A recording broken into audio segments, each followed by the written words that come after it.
Fatiha.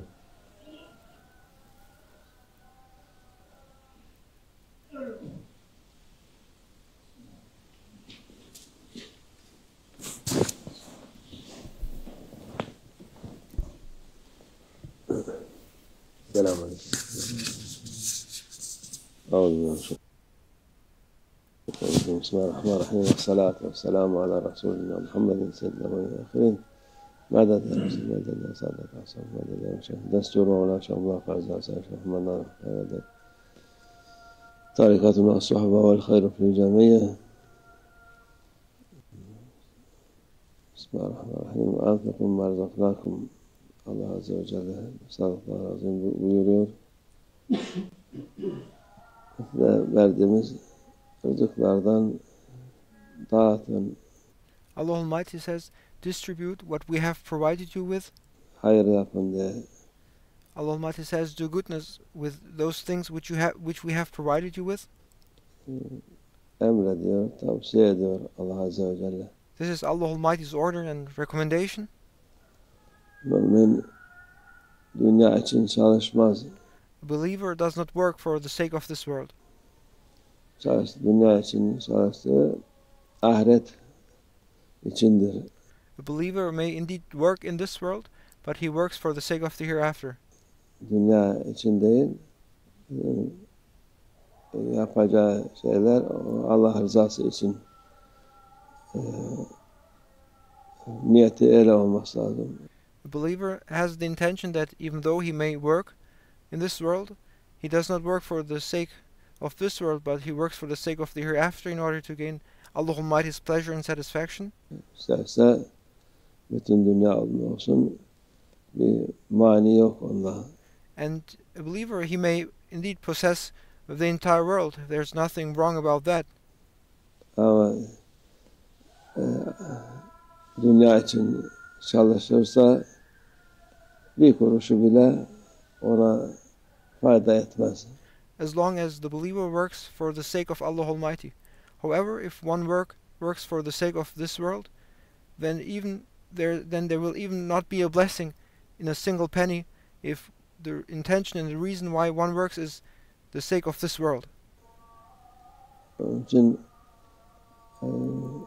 o mühim, mümin için, Müslüman için mühim şeydir.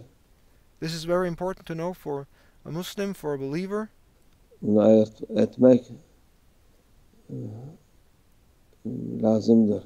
And one must live accordingly. Onu düşünmek lazımdır. And one must think about one's intention and think about this. Biz bu dünya için mi koşturuyoruz? Ahiretimizi dünya için veren insan, do we run after this world for this sake of this world, or is the intention of what we do the satisfaction and pleasure of our Lord Allah Almighty? Ahmaktır diyor Peygamberimiz sallallahu aleyhi ve sellem, yaramazdır diyor. Our beloved Prophet, peace and blessings be upon him, says that the one who sells his hereafter for the sake of this world is a stupid person, is a useless person. Dünya için değil, ahiret için olsun, sen olsun. One should live and work not for the sake of this world, but for the sake of the hereafter. Çoluk çocuğa harca, ailene harca, Müslümanlığa harca, istediğin kadar malın olsun. And there's nothing wrong with having possessions and belonging in this world. One may have wealth. A believer may has wealth, and he may use that wealth for his family, for his children, and he may spend it for his fellow Muslims. There's nothing wrong with that. Ama onu dünya için oluyorsa vakit kork. As long as your wealth is for the sake of Allah Almighty, then there's nothing wrong with that wealth. However, if you have worked for the sake of this world, and if your wealth is just for this world, then you should be afraid. Bir kuruş bile kazanıyorsan, dünya için koşturuyorsan, o vakit kork.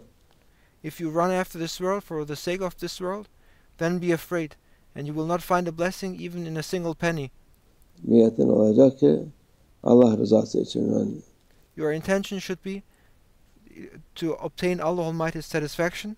Bu çabalamam, koşturmam, yorulmam dünya için değil, dünyayı ahiret için. All the things you do, all your efforts, and all the struggles, and all the work you do, and you yourself getting tired, should not be for the sake of this world, but should be dedicated for the hereafter in order to gain Allah Almighty's pleasure. Satacağım. Ahireti dünya için satmayacağım de. You should not work for this world and thereby sell your hereafter for the sake of this world. Instead, you should say, I'm not going to sell my hereafter for the sake of this world. O vakit kazanmış olursun. And those who have obtained the hereafter in this world are the winners. İşte bunu Müslümanlar fark etmiyor. Zannediyor ki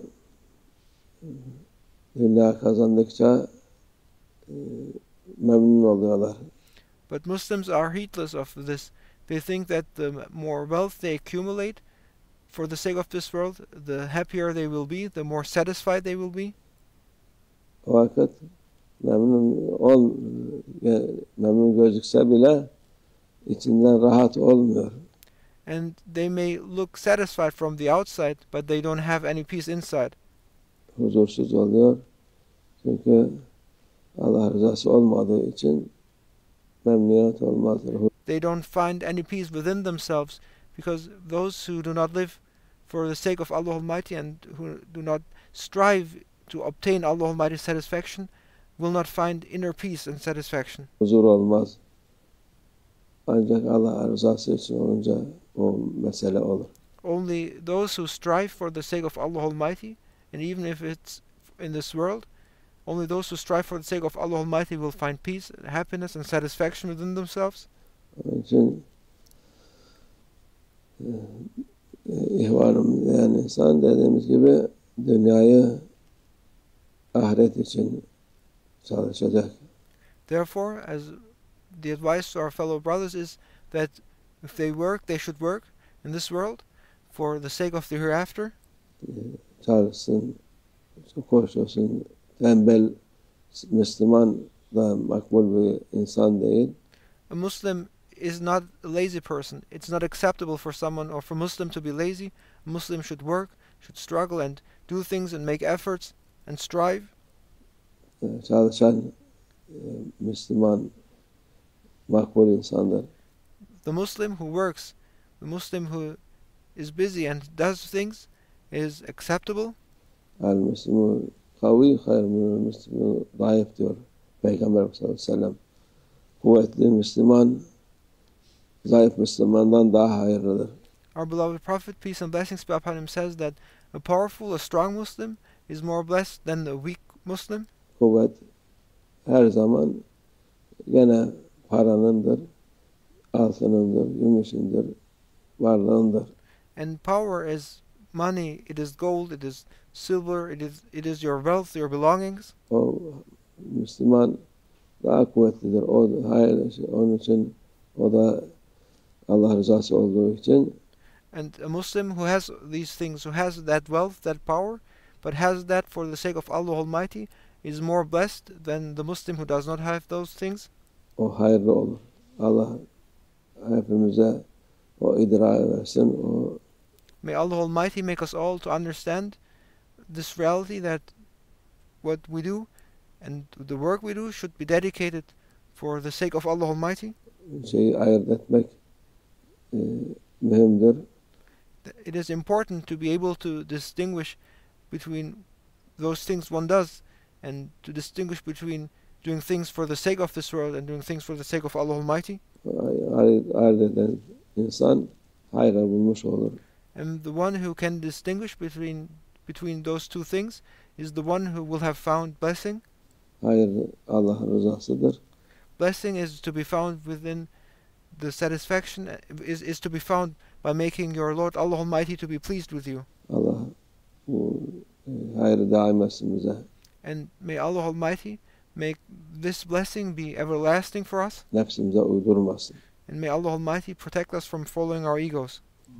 ومن الله توفيق. الفاتحة.